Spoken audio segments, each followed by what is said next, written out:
Right, ఇక KA Paul మాట్లాడుతున్నారు. ఇప్పుడు లైవ్ చూద్దాం.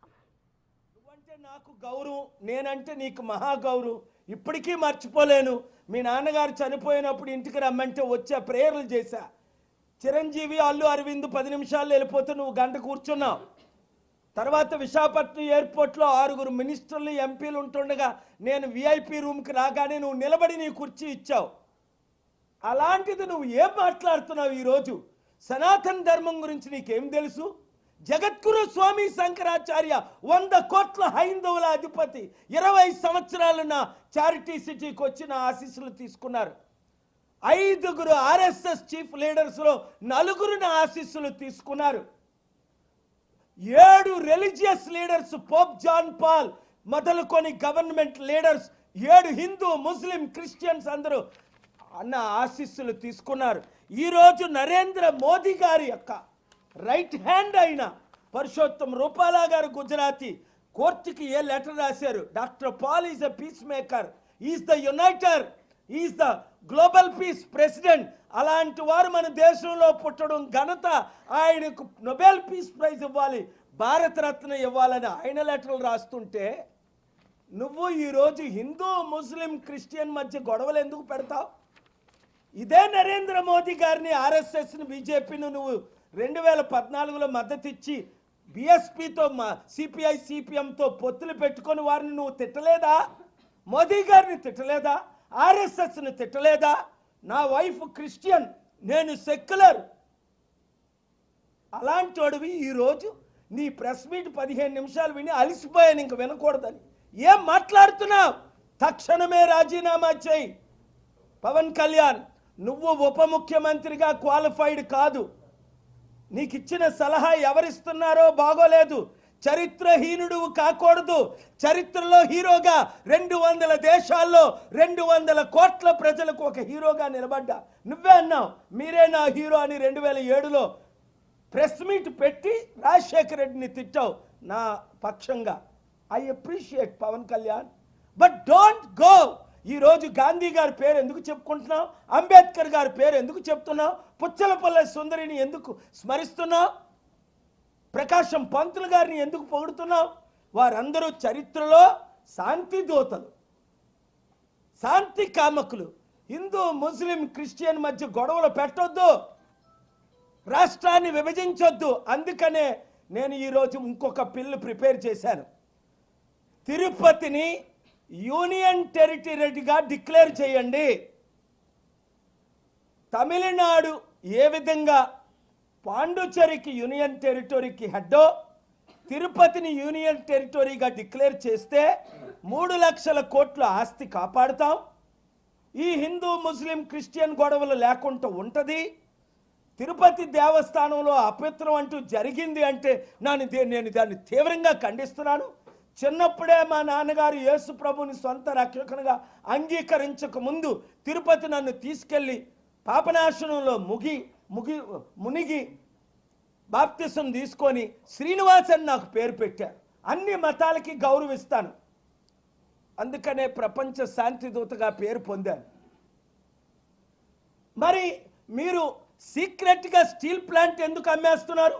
నాకు ఈరోజు తెలిసింది, రేపు కోర్టులో వెకేట్ చేయడానికి బిల్లు వేశారని.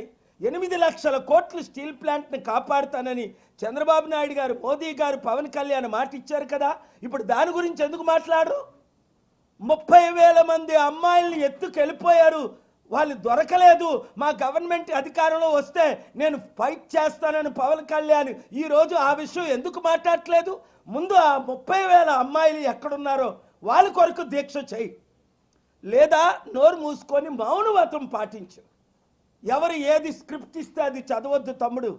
ఒక వరల్డ్ లీడర్గా, ఒక స్పిరిచువల్ లీడర్గా, నీకంటే 10-15 సంవత్సరాలు వయసులో పెద్దగా, గ్లోబల్ పీస్ ప్రెసిడెంట్గా నేను ఇచ్చే సలహా పాటిస్తే నువ్వు చరిత్రహీనుడిగా ఉండవు, చరిత్ర హీరోగా మిగులుతావు.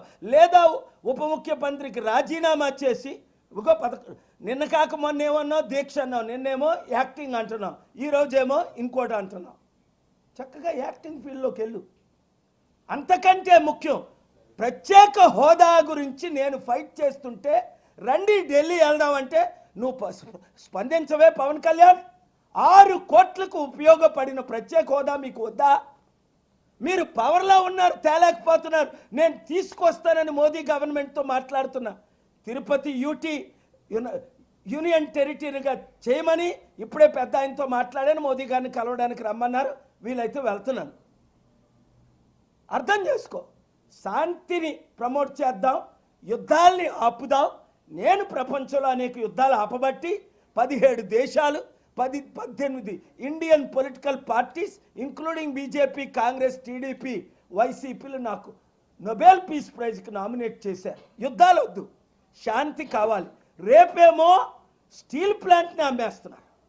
రేపే 100 రోజులు మీరు 6 ఇచ్చిన వాగ్దానాలు ఫెయిల్ అయినందుక ఈ లడ్డూ కాంట్రవర్సీ, లేదా స్టీల్ ప్లాంట్ని సీక్రెట్గా అమ్మేయడానిక ఈ లడ్డూ కాంట్రవర్సీ, లేదా స్పెషల్ ప్రత్యేక హోదా మీరు ఎస్ అని ఎందుకు అనలేదు? కోర్టు నోటీసులు ఇచ్చిన తర్వాత ముఖ్యమంత్రి గారికి, గవర్నమెంట్కి 10 సంవత్సరాల నుంచి ప్రత్యేక హోదా వస్తే మన అప్పులన్నీ 6 కోట్ల ఆంధ్రులు బాగుపడతారు, 15 కోట్లు తెలుగు ప్రజలు హ్యాపీ ఫీల్ అవుతారు. దాని గురించి మీరు నోరెప్పుకుంటా, ఫైట్ చేయకుండా, ఢిల్లీ రాకుండా, ధర్నాకి రాకుండా, నాతో కూర్చోకుండా ఏం చేస్తున్నారు? ఒళ్ళు దగ్గర పెట్టుకోండి. దేవుడు క్షమించడు, నేను క్షమించను. అందుకనే తిరుపతిని యూనియన్ టెరిటరీగా డిక్లేర్ చేయమని నేను బిల్లు ప్రిపేర్ చేశాను. రేపు మీరు న్యూస్ వింటారు. Thank you very much. హైదరాబాద్కి తిరుపతి కనెక్షన్ ఏంటి? ఎవరు అడుగుతున్నారు? నేను ఎప్పుడు అడగలేదు. హైదరాబాద్ చాలా బాగుంది, అది తెలంగాణలో కంటిన్యూ అవుద్ది. సిబిఐ ఎంక్వైరీ అడుగుతున్నాను కదా.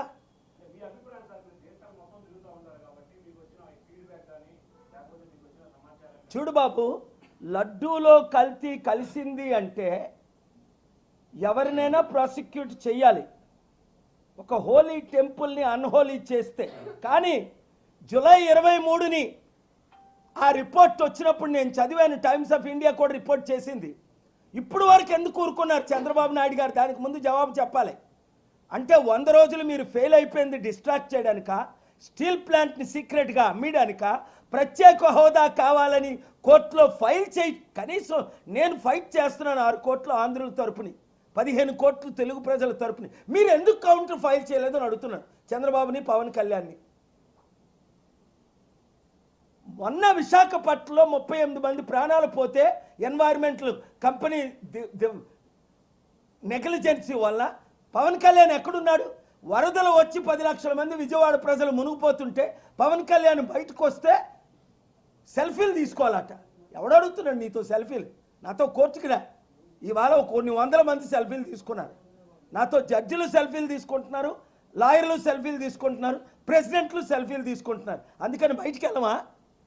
ప్రజల కొరకు నేను ఉంటాను, అండగా ఉంటానన్న పవన్ కళ్యాణ్ ఎక్కడున్నాడు? సనాతన ధర్మం, సనాతన గొడవలు ఎందుకు మనకి? హిందువులు హిందూ పని చేయని, ముస్లింలు ముస్లిం పని చేయని, క్రిస్టియన్స్ క్రిస్టియన్ పని చేయని, అందరం దేశంలో శాంతిగా ఉందాం. కారణం ఏంటంటే ఎలాగా ఫెయిల్ అయిపోయారు. 100 రోజుల్లో ఇచ్చిన 6 వాగ్దానాలు నెరవేర్చలేదు, స్టీల్ ప్లాంట్ని కాపాడలేదు, ప్రత్యేక హోదా తేలేకపోయారు. మోదీ గవర్నమెంట్ ఫెయిల్ అయిపోయింది. ఇక్కడ ఉన్నది మోదీ ఎన్డీఏ గవర్నమెంట్. ఇప్పుడు గొడవలు పెట్టాలా? అప్పుడు మోదీ ఎలాగైతే పాకిస్తాన్ మీద యుద్ధం అంటాడో ఎలక్షన్స్ ముందు, లేదా చైనా ఆక్యుపై అంటాడో, లేదా ప్రపంచంలో వెళ్ళి నేను లెక్చర్ ఇస్తాను అంటాడో శాంతి దూతలాగా, ఇక్కడ పవన్ కళ్యాణ్ వాడుకుంటున్నారు. ఎలాగ చంద్రబాబు నాయుడు ముసలైపోయాడు, బీజేపీ ఎలాగ 1% లేదు, ఒరే నువ్వు రెచ్చగొట్టు, వైసీపీలో ఉన్న ఎవడైనా యూజ్లెస్ ఫెలోస్ ఉంటే వాళ్ళు వచ్చి నీ పార్టీలో చేరుతారు, చేర్చుకో. ఏయ్ ఆల్రెడీ ఒకడు అంటాడు పవన్ కళ్యాణ్ 2029లో ముఖ్యమంత్రి చేస్తాడట. ఎదవ, ఒక ఎదవ. ఇప్పుడు ఆల్రెడీ ఆయన ఉప ముఖ్యమంత్రి. ఇప్పుడు ఏం చేస్తాడో చెప్పు. ఇచ్చిన వాగ్దానాలు నెరవేర్చండి, 13 లక్షల కోట్ల అప్పులు తీర్చండి, 1 కోటి మందికి ఉద్యోగాలు ఇవ్వండి, ఇచ్చిన 6 వాగ్దానాలు నెరవేర్చండి. ఫ్రీ బస్ అన్నారు, ఫ్రీ బస్ ఇవ్వండి. ఇంటికి 15,000, 18,000, 20,000, 30,000 అన్నారు. ముందు అది ఇచ్చి చూపించండి. ఇప్పుడు దాకా మొదటి దానికి మొగుడు లేడు, కడదానికి కళ్యాణం అట. మళ్ళీ ఇప్పుడు ఉన్నది పవన్ కళ్యాణే గవర్నమెంట్, చంద్రబాబు నాయుడే. మళ్ళీ 2029 అప్పటికి రాష్ట్రమే ఉండదు నేను కాపాడకపోతే, ప్రత్యేక హోదా తీసుకురాకపోతే, స్టీల్ ప్లాంట్ను అడ్డుకోకపోతే.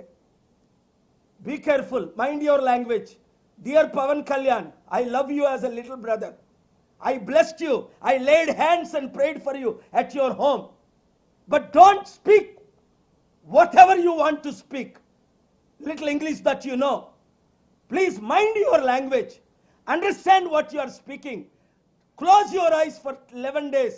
Pray to unite Christian, Hindu, Muslims. Dividing is very easy. Uniting is very difficult. Twin towers were destroyed in the matter of minutes in the US. Worth billions of dollars. To build those twin towers, it took years. First, do